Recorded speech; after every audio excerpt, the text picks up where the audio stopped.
Yes, आज हम लोग सोल्व करने वाले हैं एक्सरसाइज 5.1। ये है आपका एक्सरसाइज 5.1। देखते हैं इसमें कैसे कैसे सवाल है।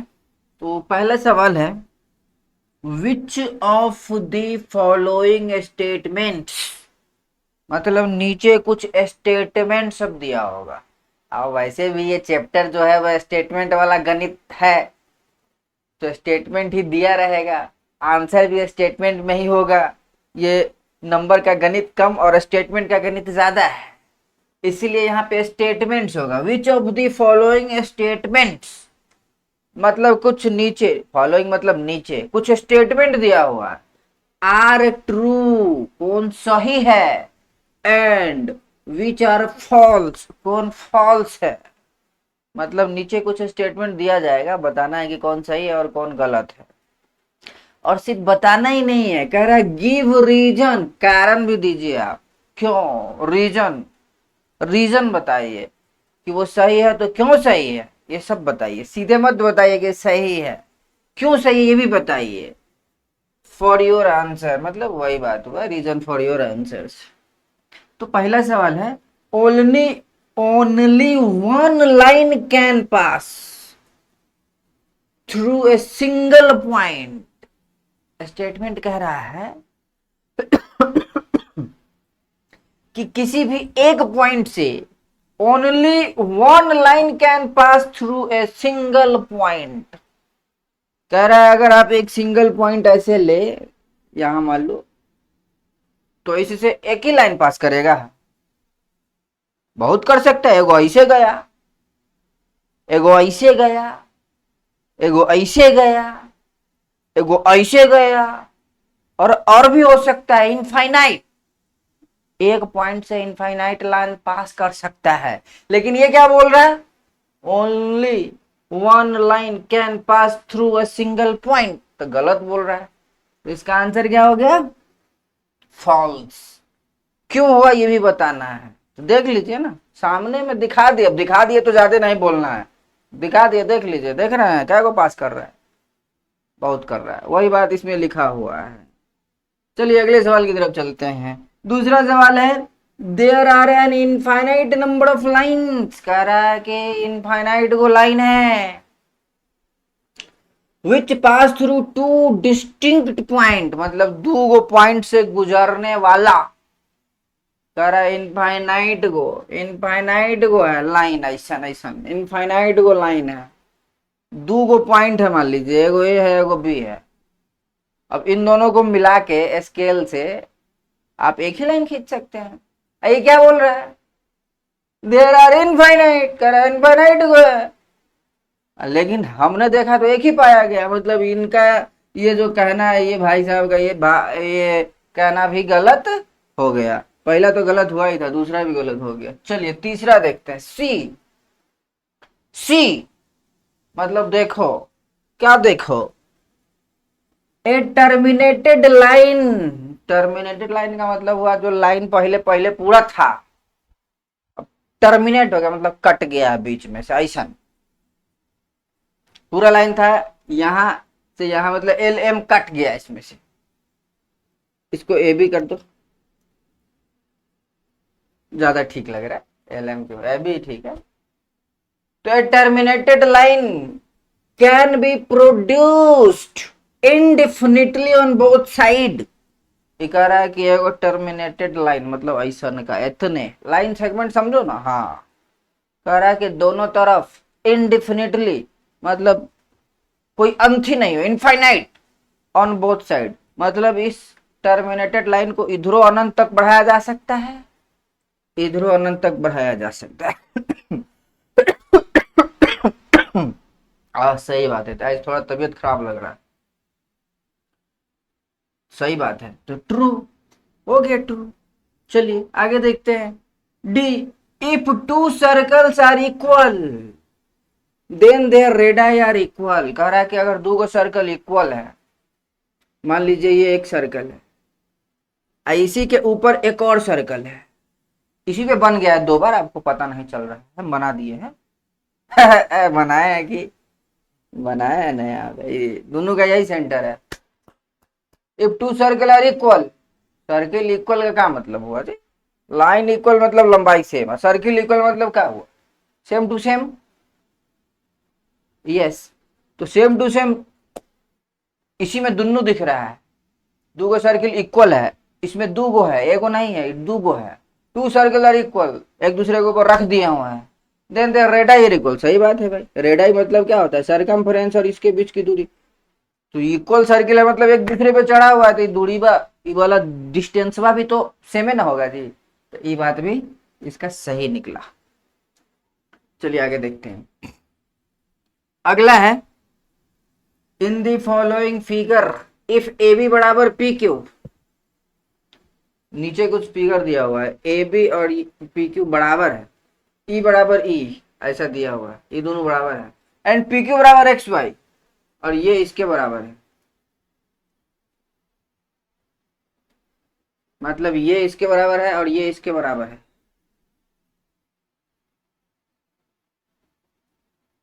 In the following figure if P A B बराबर P Q and P Q बराबर X Y, then A B बराबर एक्स वाई। तो कह रहा है कि क्या प्रूफ कीजिए कि ये इसके बराबर होगा। ए बी मतलब ये, एक्स है मतलब ये इसके बराबर है, क्वेश्चन दिया हुआ है, ये इसके बराबर है, ये क्वेश्चन दिया हुआ, आपको ये प्रूफ करना है कि ये बराबर ये। तो एगो हम लोग पोस्टुलेट पढ़े थे, things which are equal to the same things are equal to, things which are equal to the same things are equal to one another, उसी का इस्तेमाल कर दिए। देखो ये भी इसके इक्वल है, ये भी इसके इक्वल है, और ये भी इसके इक्वल है, ऐसे समझो, ये बिच बिचमानी हो गया ये। हाँ, ये भी इसके इक्वल और ये भी इसके इक्वल, तो things which are equal to the same thing, तो ये चीज इसके इक्वल है, ये भी इसके इक्वल है, मतलब ये इसके बराबर होगा।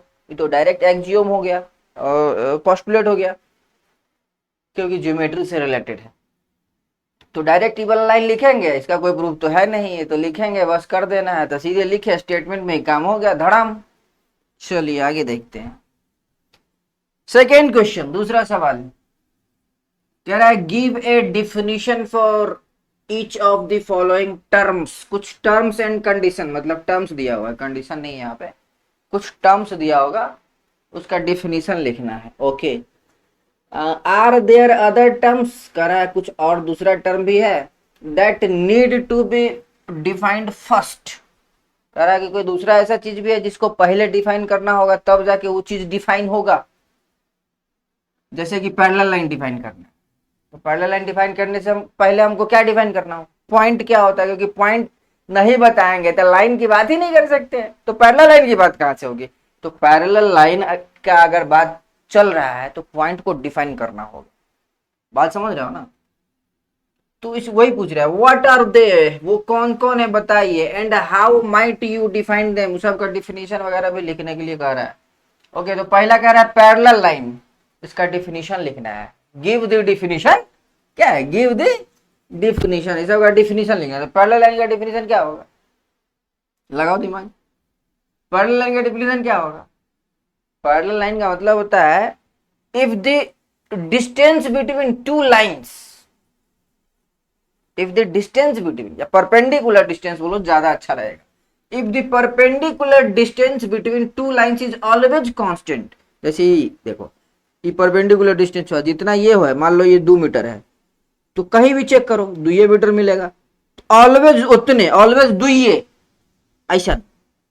तो इस तरह का जो लाइन होता है उसको बोलते हैं हम लोग पैरेलल लाइन। डिफिनीशन में ऐसे ही कुछ डिफाइन करना होगा, if the perpendicular distance between two lines is always constant, वो 2 की जगह 3 भी हो सकता है, थोड़ा इधर आ गया 4 हो सकता है, और ऊपर जा सकता है, बात समझ रहे हो ना।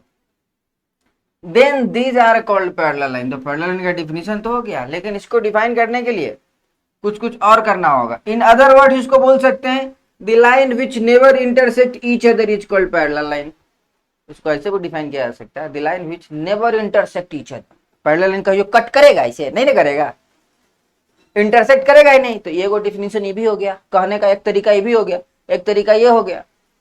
और इन लाइन की बात करने से पहले कुछ टर्म्स है वो डिफाइन होना चाहिए। To define parallel lines we must know about point, point के बारे में जानकारी डिफाइन करना होगा, लाइन के बारे में, तब ना पहला लाइन पे बात आएगी। And distance between two lines वगैरह क्या होता है, ये सब आपकी जानकारी आपको पहले से होना चाहिए। चलिए अगले सवाल की तरफ चलते हैं। दूसरा परपेंडिकुलर लाइन को डिफाइन करना है, तो क्या है, if the angle between two lines is 90 degree, if two lines intersect each other at 90 degree, intersect each other ज्यादा स्टैंडर्ड वर्ड लग रहा है। इफ टू लाइंस, एगो लाइन दूसरा लाइन इंटरसेक्ट कर रहा है कितना डिग्री पे, 90 डिग्री पे। तो जब भी इस तरह का चीज हो तो इस तरह के लाइन को बोलते हैं these are called perpendicular lines. जब भी बोलेंगे परपेंडिकुलर लाइन मतलब माइंड में ऐसा चीज इमेजिन करना, यस ऐसा, इस तरह का। अब इसको कहने से पहले क्या डिफाइन करना होगा, we are required to define line, line बताना होगा तब ना परपेंडिकुलर लाइन पे बात आएगा जी। परपेंडिकुलर लाइन पे बात चल रहा है तो इससे पहले लाइन डिफाइन करना होगा, पॉइंट डिफाइन करना होगा, एंगल बिटवीन वगैरह कैसे निकाला जाता है ये सब डिफाइन करना होगा। बात समझ गया ना। चलिए आगे बढ़ते हैं। अगला है लाइन सेगमेंट का क्या डिफिनेशन है, तो a straight line drawn from any point to any other point is called as line segment. दो गो पॉइंट अपना मन से कहीं भी ले लीजिए और उसको मिलाइए, आगे नहीं जाना है लेकिन बीच में पूरा मिला देना, पीछे भी नहीं जाना इधर, ऐसे थोड़ा टेढ़ा हो गया लेकिन मान लो इस तरह का, इसको बोलते हैं हम लोग लाइन सेगमेंट। इसी को ऐसे लिखाया गया, a straight line drawn from any point to any other point is called line segment. और to define line segment we must know about point, point की जानकारी तो सब में चाहिए भाई, लाइन की भी चाहिए, लाइन सेगमेंट वगैरह की भी चाहिए, लाइन सेगमेंट तो है ही, तो लाइन सेगमेंट की क्या चाहिए। चलिए आगे देखते हैं। रेडियस ऑफ सर्किल डिफाइन करना है, क्या है, it is the distance between the centres of circle to any point lying on the circle. मतलब रेडियस का मतलब क्या होता है, सेंटर से सरकमफ्रेंस पे कोई भी एक पॉइंट पकड़ लो, एक तो ये पकड़ना है और सरकमफ्रेंस पे कोई भी एक पॉइंट पकड़ लो, तुम्हारा मन है तो तुम इधर भी पकड़ सकता है और इसको मिलाओ ऐसे सीधा सीधा, ये सब रेडियस है, ये सब रेडियस है, सब रेडियस है, बहुत सारे रेडियस हो सकते हैं, सबका डिस्टेंस है भाई, यही तो खास बात है सर्कल का, चक्का इसलिए तो काम कर पा रहा है। बात समझ रहे हो ना। और इसको भी डिफाइन करने के लिए भाई पॉइंट वगैरह, सर्किल क्या होता है, क्योंकि हम बात रेडियस ऑफ सर्किल की कर रहे हैं तो सर्किल की जानकारी चाहिए ना जी। चलिए आगे देखते हैं। हाँ नेक्स्ट इज है square. A square is a quadrilateral having all sides of equal length and all angles of the same measure that is 90 degree. Square का डिफिनीशन है, स्क्वायर का डिफिनीशन होता है इट इज ए क्वाड्रिलेटरल या it is a parallelogram in which one angle is 90 degree. लेकिन parallelogram में होता क्या है ना, एक 90 होगा तो बाकी सब 90 90 90 90 हो जाता है। तो स्क्वायर क्या है, स्क्वायर इज ए क्वाड्रिलेटरल, चार गो साइड वाला। अब स्क्वायर की बात कर रहे हैं तो क्वाड्रिलेटरल की जानकारी होनी चाहिए बच्चों को, तो ये सब अनडिफाइंड टर्म में आ जाएगा। Having all sides of equal length, side की भी जानकारी होनी चाहिए कि साइड किसको कहा जाता है। अब किसी के दिमाग में ये भरा गया रहेगा कि ये होता है साइड, तो गलत हो जाएगा ना, जानकारी चाहिए ना साइड क्या होता है।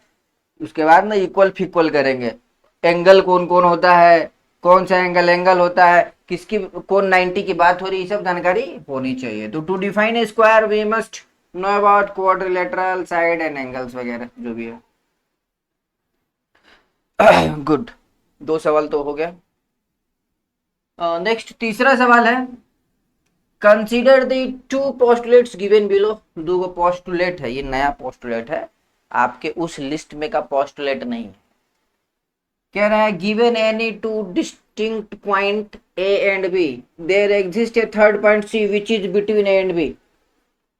कह रहा है कि दो गो ए और बी, कोई भी दो गो पॉइंट लीजिए तो उसके बीच में, मान लो एगो पॉइंट लिए एगो पॉइंट लिए, उसके बीच में कह रहा है there exist a third point C. कह रहा है कि एगो पॉइंट सी जरूर होगा, एगो का मतलब कम से कम एगो होगा। There exist a third point का मतलब एगो तो होबे करेगा, बाकी जितना भी हो, अगर ज्यादा हुआ तब भी वो इस केस के अंदर में आएगा और एगो हुआ तब भी इस केस के अंदर में आएगा। Then there exist a third point C which is between A and B. हो सकता है भाई इसके बीच में हो, दो गो पॉइंट है इसके बीच में एगो पॉइंट हो सकता है, बहुत पॉइंट हो सकता है, बहुत सारा पॉइंट हो सकता है, थोड़ा ऊपर नीचे हो गया लेकिन मान लो एक लाइन में ही है, बहुत सारा पॉइंट हो सकता है। तो ये कह रहा है हो सकता है, ठीक है हो सकता है, हो गया, समझ गए, ये तो पोस्टुलेट है, वैसे भी इसको जो कह रहा है वो सही है, बस मानना है। अगला पोस्टुलेट कह रहा है there exist at least 3 point that are not on the same line. कह रहा है कि एगो लाइन पर कम से कम 3 गो ऐसा पॉइंट होता है। There exist at least 3 points that are not on the same line. कह रहा है कि कह रहा है कि कम से कम 3 गो ऐसा पॉइंट है जो इस किसी भी लाइन पे नहीं है। अरे ये लाइन को छोड़ के तो बहुत पॉइंट हो सकता है जो इस लाइन पे नहीं है, वो तो कह रहा है कम से कम 3 गो। देयर एग्जिस्ट, कहाँ गया, देयर एग्जिस्ट एट लीस्ट, कम से कम 3 points that are not on the same line, that are not on the same line, मतलब कि एक लाइन है उस पे कम से कम 3 गो ऐसा पॉइंट होगा जो उस पे नहीं होगा, not on the same line, कहीं और होगा, कहीं कहीं होगा, कहीं कहीं होगा, ऊपर नीचे होगा। तो सही बात है भाई, पोस्टलेट होता ही है वो चीज तो सही हो। तो do this postulate contain any undefined term वगैरह ये सब है तो बताइए। आर दिस पोस्टलेट कंसिस्टेंट, मतलब ये पोस्टलेट जो बात कर रहा है सही बात है कि गलत है, सही है मतलब कंसिस्टेंट है, गलत है मतलब नॉट कंसिस्टेंट। तो do they following Euclid do they follow from Euclid's postulates. कह रहा है यूक्लिड पोस्टुलेट जो आप पढ़े हैं उसमें का है ये, कह रहा ना भाई ना उसमें का तो नहीं है, कह रहा नहीं है, तो इसमें का तो नहीं है, ये अलग का है, जो भी है सही है, जो भी है सही है। तो आंसर यही है, there are various undefined term in the given postulates, the given postulate are consistent because they refer to two different situations. अलग अलग है बात कह रहा है, दोनों बात सही बात कह रहा है। Also, it is impossible to deduce any statement that contradict any well-known axiom। मतलब कह रहा है कि भाई कोई भी एगो बात सही है तो अब कोई दूसरा तुम ऐसा थोड़ी ढूंढने लगोगे जो उसको गलत साबित करने में लगे रहे, या ढूंढने जाओगे तो मिलेगा भी नहीं क्योंकि वो अपने आप में सही है। Yes, these postulates do not follow from Euclid, मतलब उसमें का नहीं है, वही सब बात लिखा हुआ। चलिए आगे बढ़ते हैं।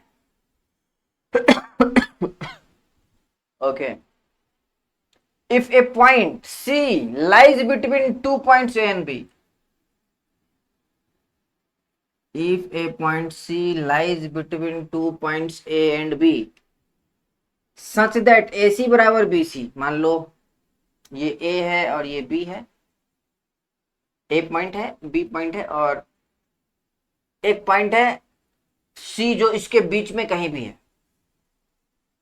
If A point C lies between, अब between का एग्जैक्टली between नहीं बोला है, लेकिन एग्जैक्टली बिटवीन वाला सेंस मेरे ख्याल से लग रहा है, between 2 points A and B such that AC बराबर BC, यहाँ आगे क्लियर कर रहा है AC बराबर, यहाँ नहीं बोला है AC बराबर BC का मतलब है जितना ये है उतना ही है, मतलब बीच में हो गया, तो आगे से कंफर्म हुआ है, तो ये बीच में है। Okay, then prove that AC बराबर हाफ AB। क्या प्रूव करना है, ये जो होगा वो आधा होगा इसका, AC बराबर हाफ, इतना बराबर AC बराबर हाफ मतलब E एक कर आधा, इसका पूरा का आधा, ये साबित करना है। तो आसान है, क्वेश्चन तो दे ही रखा है AC बराबर BC, क्या लिखा है AC बराबर BC। अब दोनों साइड AC AC ऐड कर दो, अपना मन से काम कर सकते हैं, दोनों तरफ होना चाहिए, लेकिन AC प्लस BC हो जाएगा। अरे AC AC दोनों तरफ ऐड किए हैं पीछे, अब AC प्लस AC मतलब 2AC, वो वाला AC नहीं है ठंडा वाला, ये वाला AC है। अब AC प्लस BC कितना हो जाएगा, देखो AC प्लस BC मतलब इतना प्लस इतना, तो AB इसको लिख देंगे AB। अब यहां से क्या हो गया, AC बराबर ये बाई में चला जाएगा ना इसके, AB बाई 2, या इसको ऐसे भी लिख सकते हो हाफ AB, इसको गुना करेंगे AB इंटू 1 तो AB बाई 2 ही बनेगा, तो प्रूफ्ड। तो इस तरह से प्रूव हो गया। चलिए आगे देखते हैं, ये है आपका 5वां सवाल। In the above question, point C is called the midpoint. कह रहा है कि इस बहिलका वाला क्वेश्चन जो आप बनाया है जिसमें सी पॉइंट एकदम बीच में पड़ रहा था उसका नाम क्या है? उसका नाम है मिड पॉइंट। कर बता रहा है, समझ लो। Of the line segment A B, मतलब ए बी का मिड पॉइंट था वो सी, जो एकदम बीच में पड़ रहा था।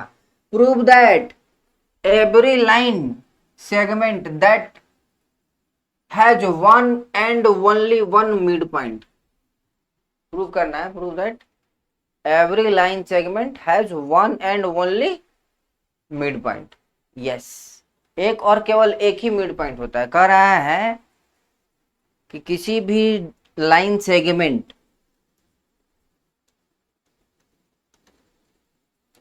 के बीच में बहुत सारे पॉइंट हो सकते हैं लेकिन मिड पॉइंट एक ही होगा। इस दोनों के बीच में इनफाइनाइट पॉइंट है लेकिन मिड पॉइंट केवल एक है। ये साबित करना है। तो चलिए, अभी हम मान लिए कि चलो दो गो है। देखो, साबित ही करना है, एगो है तो हम एगो मान, वैसे माइंड को मालूम है कि एक ही को है। देखे थे उधर, माइंड को समझ में आ गया, लेकिन प्रूफ तरीका से, कोर्ट में कैसे तरीका से पेश आते हैं वैसे। तो मान लीजिए दो गो है, एगो सी एगो डी, तो क्या हो जाएगा? ए सी बराबर क्या लिखेंगे बताओ? ए सी बराबर हाफ ए बी। उधर देखे थे ना हम लोग, C is midpoint. If C is midpoint, then AC is equal to half AB. देखे थे उधर। अच्छा, D कह रहा है भी, D भी मिड पॉइंट है, तो AD is equal to भी हाफ AB। आप क्या मान रहे हैं? हम मान रहे हैं कि दुद्दू को मिड पॉइंट है, एगो ही।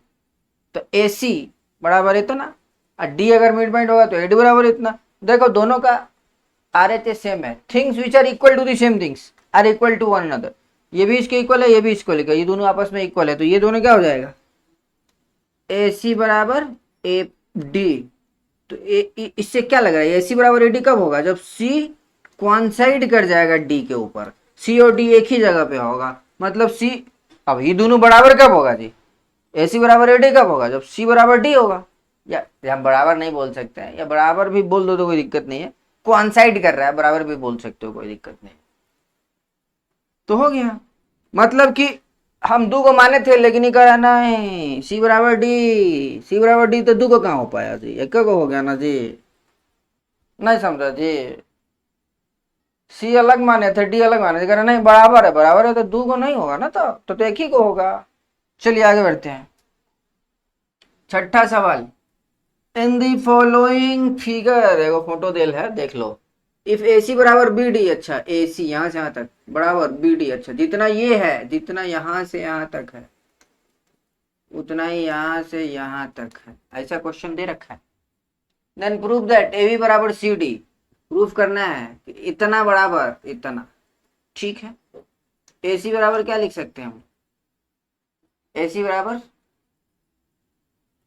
क्या लिख सकते हैं? या बी सी बराबर लिखो, चलो बी सी ज्यादा ठीक लग रहा है। इसको मिटाओ, इसको मिटा देते हैं। BC बराबर, देखो यहाँ पे बना भी हुआ है, आप ऐसे भी देख सकते हैं। BC बराबर कितना हो जाएगा? BC बराबर AC माइनस AB। हम BC इसलिए ले रहे थे कि AB वगैरह से दर्शन हो, तो BC लिए तो क्या हो गया? इतना इतना इतना बराबर, इतना माइनस इतना, मतलब AC माइनस AB। आ गया ना AB? इसी का तो ढूंढ रहे थे हम। अच्छा, इधर से निकालो, इसमें दिमाग लगाओ। अगेन BC बराबर, इधर से अब सोचो, BD माइनस CD।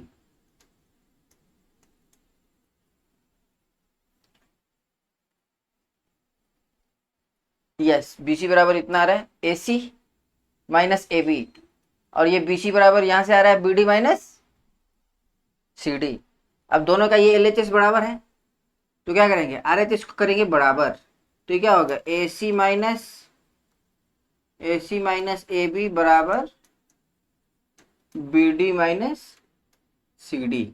हमको क्या प्रूफ करना है? AB बराबर सी डी। ए सी और बी डी बराबर है, ए सी एंड बी डी बराबर है, क्वेश्चन दे रखा है ए सी एंड बी डी, मतलब ए सी और बी डी बराबर है, तो बराबर चीज तो दोनों से कट जाता है, तो यहाँ बच गया माइनस ए बी और यहाँ बच गया माइनस सी डी। अब माइनस से माइनस भी उड़ गया, तो ये क्या बच गया, ए बी बराबर सी डी। और यही तो साबित करना था, यही तो साबित करना था।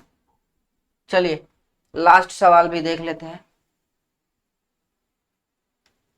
Y is axiom 5 in the list of Euclid's axiom. Euclid's axiom में जो 5 को पढ़े थे उसमें का ही कह रहा है, नहीं नहीं, यूक्लिड्स पोस्टुलेट 5 को अलग था, एक्सियोम था अलग 7 को, लिस्ट देखे थे हम लोग, एक्सियोम की बात कर रहा है।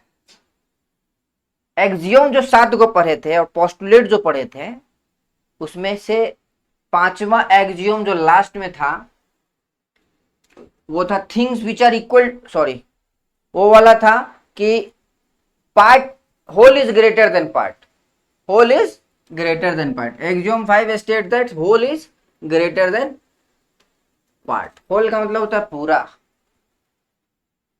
पूरा इज ग्रेटर देन पार्ट, मतलब किसी भी चीज का पूरा ले लो, किसी भी चीज का पूरा ले लो